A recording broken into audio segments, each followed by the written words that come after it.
All right, so it says that this meeting is being recorded. I'm not seeing a little red dot, but hopefully this is gonna be recorded. So I am sharing my screen. This is the whole thing about tragedy.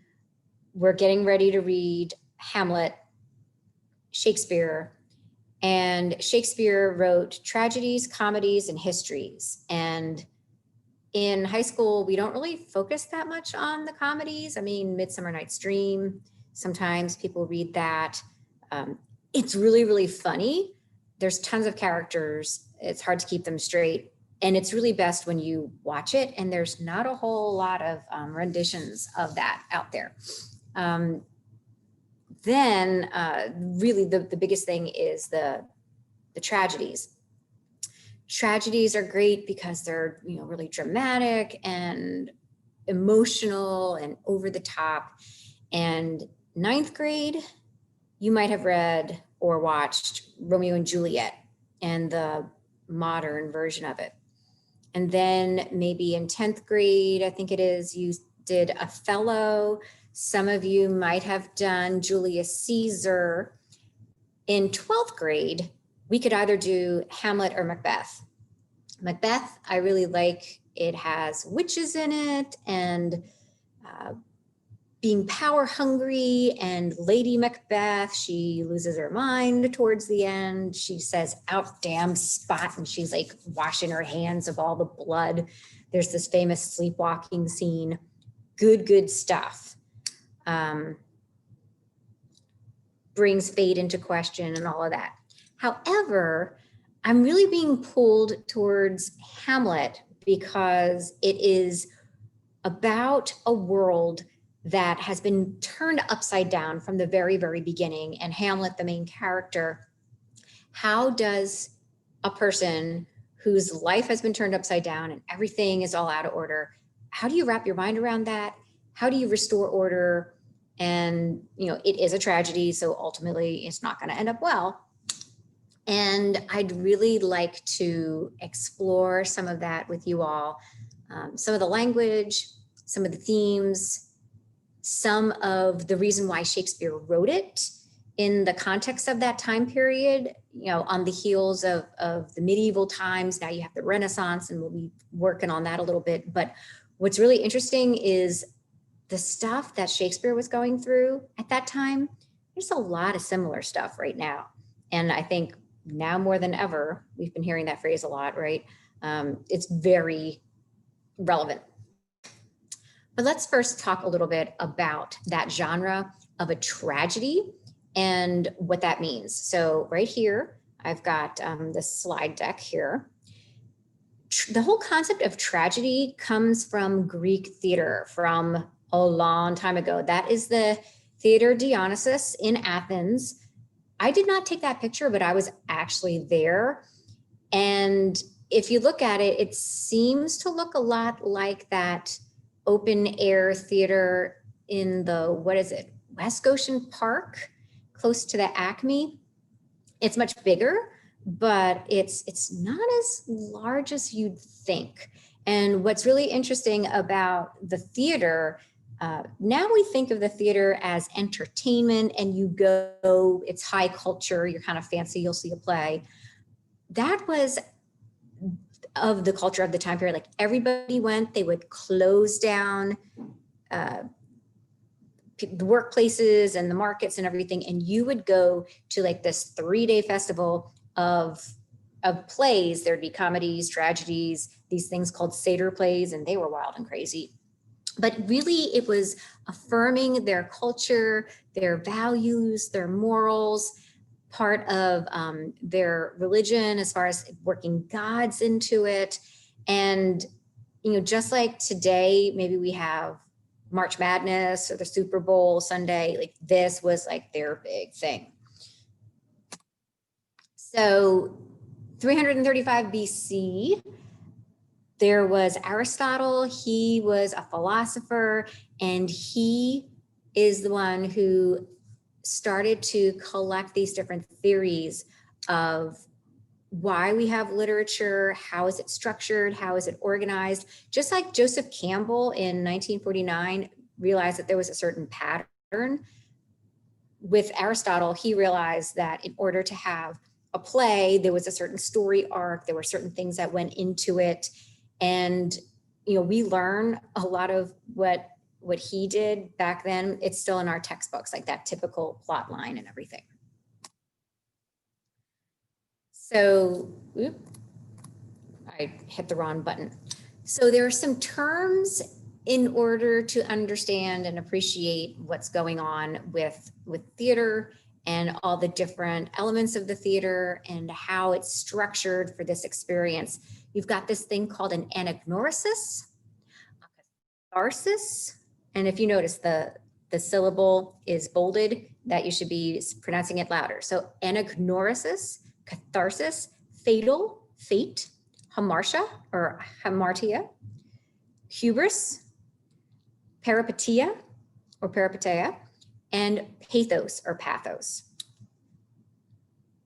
Those are the terms. They're in alphabetical order right there, but I'm not necessarily going to go over them in this order, but I have them right there for you. All right, so a tragic hero. You've got, and this was mentioned maybe like a month ago when we were talking about the hero's journey.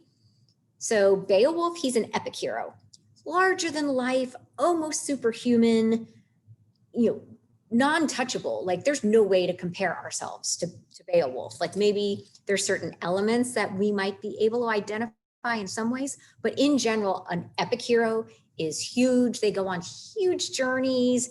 It's just like, again, like larger than life, superpower type stuff. Ripping Grendel's arm off and all of that with bare hands and no assisted aid.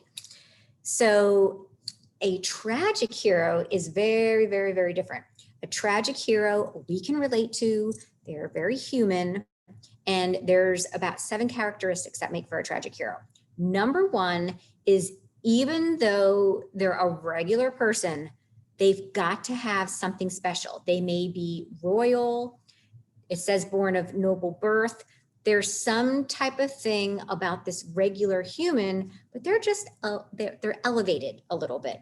And there's a reason why. So I was talking about, you know, they're born of noble birth, but they've got to be relatable. We have to be able to, you know, it's kind of hard to identify with Beowulf. That's like just great entertainment. This, when you put yourself into the tragic hero situation, you can be like, oh my gosh, if that were me, like, I don't even know what I would do. When they're noble though, when they fall, and eventually they're gonna fall because it's tragedy. When they fall, it's more dramatic because they're not just a regular person who like loses their job or a relationship. Like they are stripped of the throne. They are cast out of society. No one talks to them. It's like big, big deal. So why do they fall? Well, they have this fatal flaw. They have a mistake. No one is perfect. We all make mistakes, but this is like a biggie.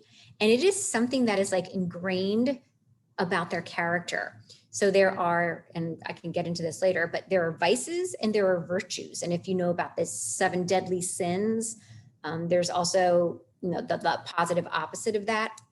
And so you might have a certain quality and you want this sweet spot. You don't want too much of something and you don't want not enough of that. So for example, about if you care about someone, well, you can care too much and that can turn into obsession, right?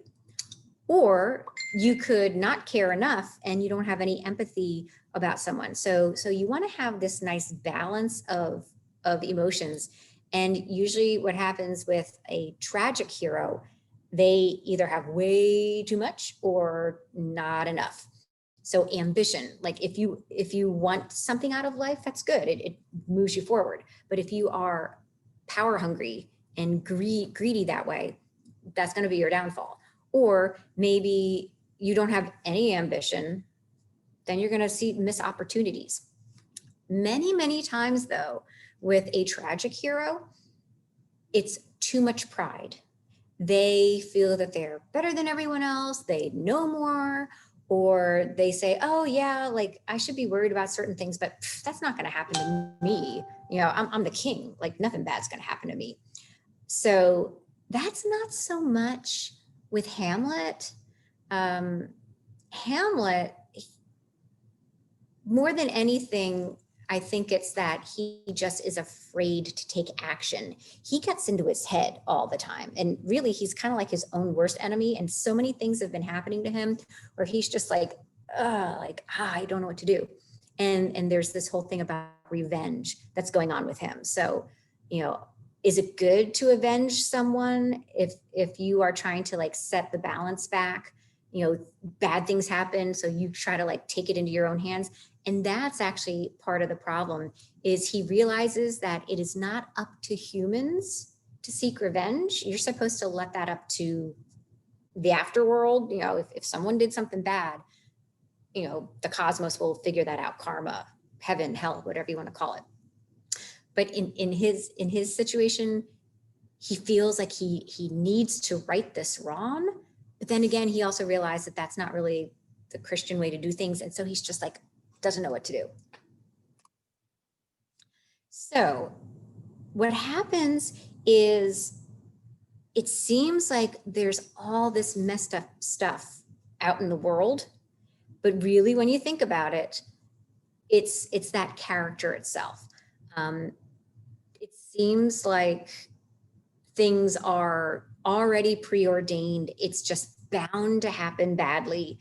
But when you strip it away, you'll see that little decisions along the way is what brings down that character's fate. There's a really famous play called Oedipus Rex, and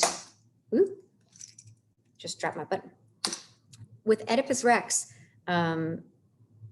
there's a situation where there's a king and he does something really, really bad. Basically, he kills his father and has romantic relations with his mother, marries his mother. Ooh, gross, right? Well, there was a prediction that this was going to happen. And so in effort to make sure that didn't happen, there were some precautionary measures that were taken. And really, the king, Oedipus, thought he could like trick fate and say, oh, like these things are supposed to happen to me. Well, I can know better than that. I'll just do something different. The very actions that he did caused the situation. So just this whole thing of, are things meant to happen? Maybe, maybe not. Really, it's the person. In the end, the tragic figure, the hero, must suffer. It's called pathos. Think of pathetic, sympathetic, apathetic, empathetic. It's all about emotion, and you're supposed to feel really, really bad for this character. The tragedy is that character realizes that it was their own doing that caused the suffering. It was their own fault. So it's bad enough if something bad happens to you, but if you realize that you brought it on yourself, that's the rub. And that's called the anagnorisis. It's this realization, oh my gosh, what have I done? What have I done? What have I done? And that's the tragedy. Now, the whole thing is when you watch the play, I almost said the movie, when you watch the play, you put yourself in that character's position. And these plays are to teach us a lesson, to teach us some morals. We don't want to end up like that tragic figure. So when we watch it and we go through it with them, we're right there with them, that's called a catharsis. You take all of this stuff inside, all this anxiety and stress, and you just get it out. That's the catharsis. And you also feel relief that you're not that person, and you're glad that that person, that tragic hero, could learn the lesson for you. We don't have to go through all of this stuff. We can just learn it through the play. That's why they're the hero. It's like, yay, you know, thank you for being an example so I don't have to go through it. All right, so tragic figures. They're special, but normal, right? We can relate to them, but they're of some type of higher status. They're fatal as far as they have a fatal flaw. And also it's really like their own fate. They bring on their own fate. There's consequences for their actions. They are completely miserable by the end. Part of that miserable is realizing that it was preventable, but they brought it on. And just in general, it's just a horrible ending. So all these AL or LE, special, normal, fatal, consequential, miserable, preventable, and horrible. Trying to keep it easier for you to remember. All right, so plays come in 3 acts sometimes. Sometimes there's 1 act plays. Shakespeare, he went for 5 acts. So if you think of that plot line, right, you have that plot mountain that goes, I never know if this is mirror or whatever, but anyway, you have the exposition, the inciting incident, some people call it the turning point. It starts the conflict. So the exposition exposes the reader to all of the different characters and the setting and the background. Exposition can be sprinkled throughout of the play. Sometimes they'll put it later, like a backstory, but usually you've got to have a lot of exposition in the beginning. Otherwise people are like, I'm confused. Like, where are we? Who are these characters? So you've got the exposition, and at the very end of the first act, it introduces the problem, the conflict. Then the second act, because you always want to have like a little cliffhanger. So people think about it. Maybe you have an intermission or something like that. You want to make sure that people don't leave the play and not come back. So you want to, you know, keep them coming back for more. So first act, who are the characters? Where is it set? What's going on? By the end of the first act, there's going to be a conflict. Second act, rising action, usually ends on a little cliffhanger again. Third act, more of the rising action, and it goes up to a climax. And what the climax does in a tragedy, there's a tipping point where you could go one way or another. There's a decision. They've got to act a certain way, and they're always going to choose the bad thing. Things like one way or another, if it goes one way, it could turn out to be a comedy. If it goes the other way, you know it's going to be a tragedy. And in Hamlet, he realizes something and he's like, okay, now I got to do something, right? So that's the climax, because depending upon how the scene in the climax works out, you could either end the play or you can have it continue to go on. So that's the peripeteia. That is, you know, the tipping point one way or another. So they make a decision. There's this big realization, this climax. And then the fourth act is the consequences from all of that. Everything, the dust settles and it's like, okay, because things were building. You create this situation. It goes one way. Here are the results. And then at the very end is the resolution, where it closes that loop from the beginning of the introduction of the conflict. This gets solved, not necessarily in a good way, actually not in a good way if it's a tragedy. And all those little open loops have been closed up. The denouement is French. And that is where you kind of feel like, all right, this is how it ended. Life goes on. We learned something. And then you just get your coats and car keys and go out and drive home. So this is Hamlet. And here you'll see, I just said that there were 5 acts, but you can see the conflict is throughout the entire thing. So there are 6 panels on this for the 5 acts. So the exposition in Hamlet is, do I even want to tell you this? I don't know, maybe I should wait. I think maybe I should wait. I'm gonna wait. You know what, maybe I should tell you after all. So let me tell you. I'll tell you because I saw the next slide. All right, so in the opening, we have these 2 guards, And right from the beginning, there's a ghost, and they see the ghost, and the king Hamlet, there was Prince Hamlet and King Hamlet. King Hamlet died. In the beginning of the play, King Hamlet, his ghost appears to these guards. So that's really important, because what happens later then is you'll see that in the rising action, King Hamlet goes to Prince Hamlet, and the ghost says to, the ghost of the father says to Prince Hamlet, hey, guess what? The way I died, I was killed. I was murdered. Now, this is important because the opening is important because other people besides Hamlet see this ghost. So we know that it really is a ghost. If other people didn't see the ghost and Hamlet was the only one who ever saw this ghost, then we might wonder, is this really all in Hamlet's head? It's not, because other people saw the ghost. All right. So the rising action or the conflict, what happens is when the ghost tells Hamlet, hey, son, I was killed. And guess how I was killed? You know, the person who remarried your mom, my queen, that's the person who killed me. And it wasn't just anybody who the queen remarried. She remarried the king's brother. So that was her brother-in-law, which would be like really, really, it's kind of creepy now, but it would be like, it's basically marrying your brother through marriage. So, and she married him really soon after the king had died.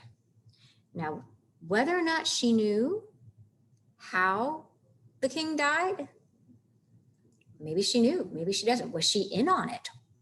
So what happens is the ghost tells him this, and Hamlet believes now that he needs to get revenge. In fact, the ghost says, like, I need vengeance. Like, I won't rest until, you gotta hit, and the guy's name is Claudius. So now he's got to like approach his uncle, who is also now his stepdad. And he's got to set all this stuff right. So how does he do this? He wants to be really sure, because he's thinking, well, maybe I just need to like take matters into my own hands with Claudius. He wants to be sure. So what he does is he, during that time period, theater was really big. He commissions a bunch of actors to write a play about a guy who gets killed by the same way that it happened to Hamlet's dad. And so, and the way it happened was he poured poison in his ear, because I guess it goes in there and goes right to your brain or whatever. So he tells these actors, hey, listen, I want you to have this play. I want this one guy to kill his brother who's king by pouring poison in his ear, and then he becomes king, and this whole thing. And as his uncle / dad is watching the play, Hamlet's watching Claudius watch the play. And at some point, the king, the new king, gets up and leaves and doesn't stick around for the rest of the play. And Hamlet's like, I got him. I knew it. So that's the climax, because now he knows he has to take revenge. He goes to his mom. He approaches the mom. Hey, what's up with you, like, remarrying so quickly, and what's going on there?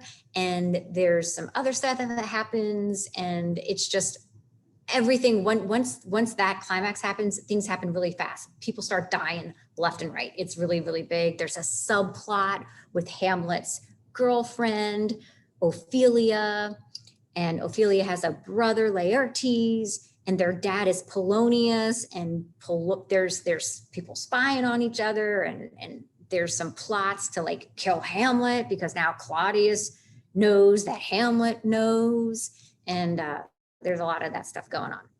And then at the very, very end, like within a couple of pages, there's this sword fight and poison and all kinds of stuff, and just boom, boom, boom, boom, boom. Like the rest of the people in the play are dead. All right. So now that you know basically what happens, basically like the problem and how it's being explored. Shakespeare writes an iambic pentameter. And hopefully you know what that is. An iamb is a pattern of unstressed and stressed. Boom, boom, boom, boom. The second syllable is louder. It sounds like a heartbeat. Boom, boom. Pent, like a pentagram, or the pentagon is 5. So you have 5 sets of that. Boom, boom, boom, boom, boom, boom, boom, boom, boom, boom. That's how he writes pretty much throughout the whole play, through most of his plays. Now, he doesn't really rhyme at the ends of them, just like Chaucer did do that, but Chaucer was light and satire and making fun, so it was kind of neat to have these rhyming couplets. Shakespeare, you would not want to listen to a whole play of that for like 2-3 hours. Hamlet's like 3 hours long. That would get tedious after a while. So he uses the boom, boom, boom, boom, boom, because it's very natural and it's easier to memorize lines that way as well. And he puts words very, very carefully. He puts words in such that it's like a little code. All the important words fall on the stresses. He makes sure that the important words also tend to be at the end of the lines. And when there's a pattern like that, it shows that there's order. However, when he breaks the pattern, that's also super duper important because it's standing out there because it's an irregularity. So check this out. This part right here, this is a very, very famous part. There's a lot of very, very famous parts in Hamlet, but this is one of them. Hamlet is really upset. He's upset at his mom. Mom, how could you remarry my uncle so soon after, you know, your king, your husband was killed, my dad? Like, that's just wrong. So he approaches her, but before he does, he says a soliloquy. Soliloquy is a monologue that it's said basically like to the air. It's a way to get inside the person's head. So they're usually by themselves on stage.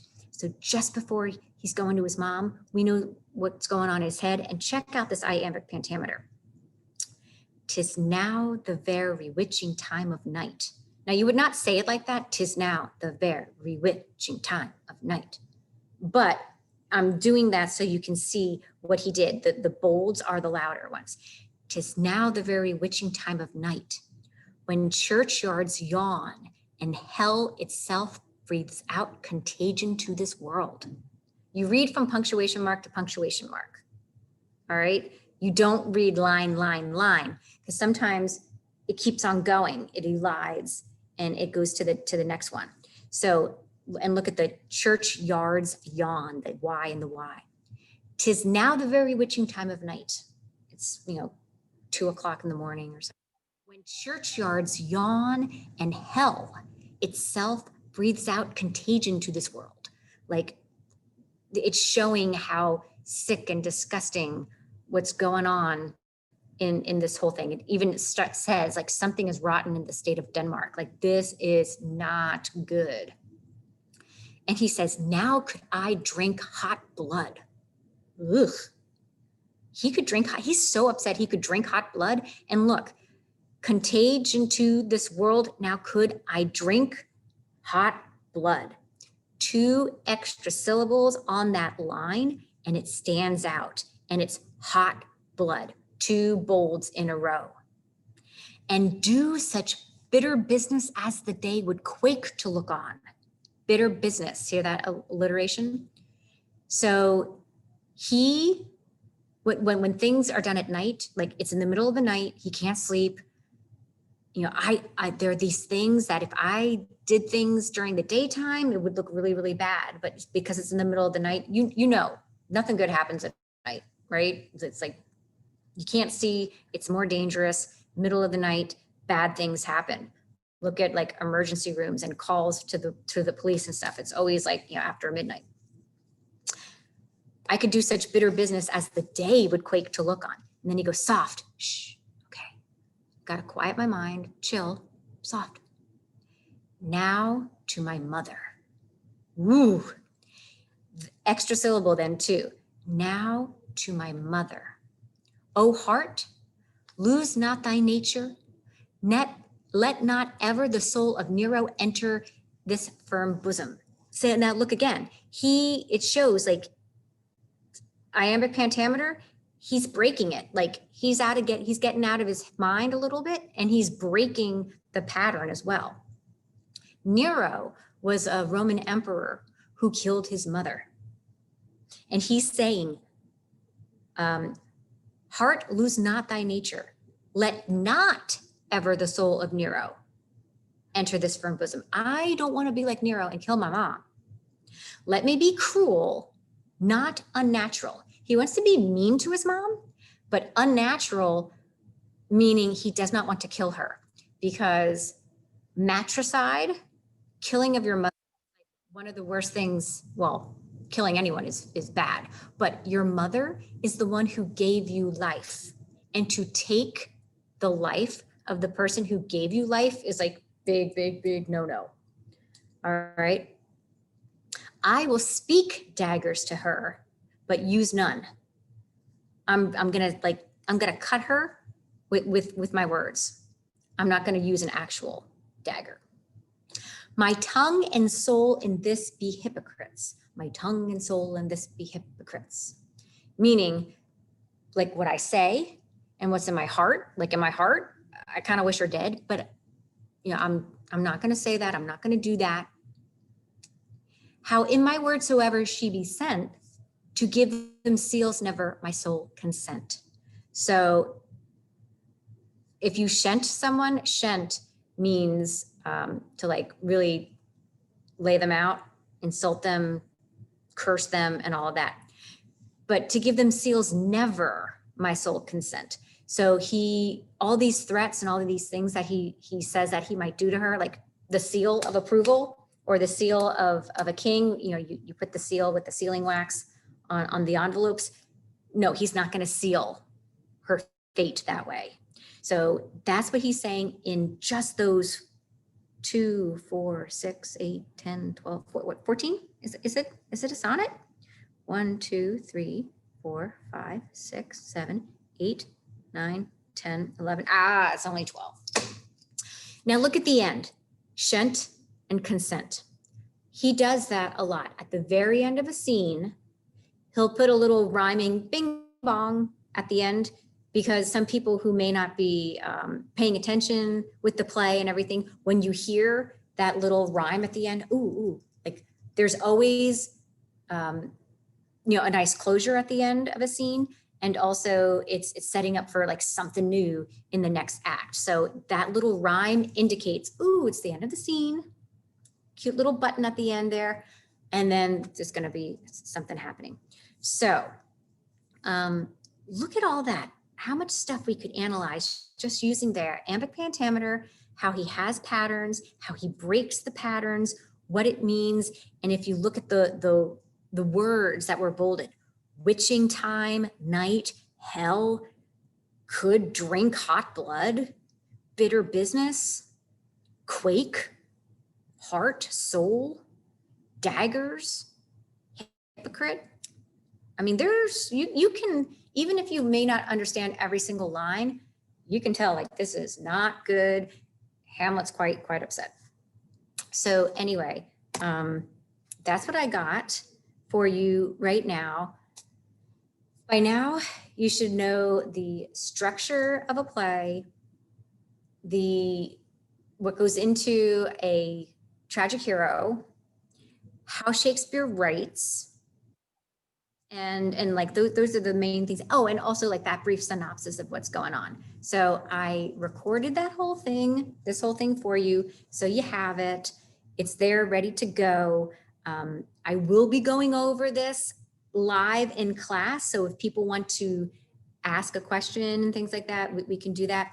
And then there's also some videos that you'll be watching beyond what I just said, because I did not do a super great job of summarizing the play, and you'll be able to interact with some of that stuff. So thank you very much for watching. I hope you took some notes, You can rewatch this, and I look forward to really engaging with the content next week and going into what conferences and Thanksgiving Day of mourning. We have our break. So yeah, looking forward to it. Thanks.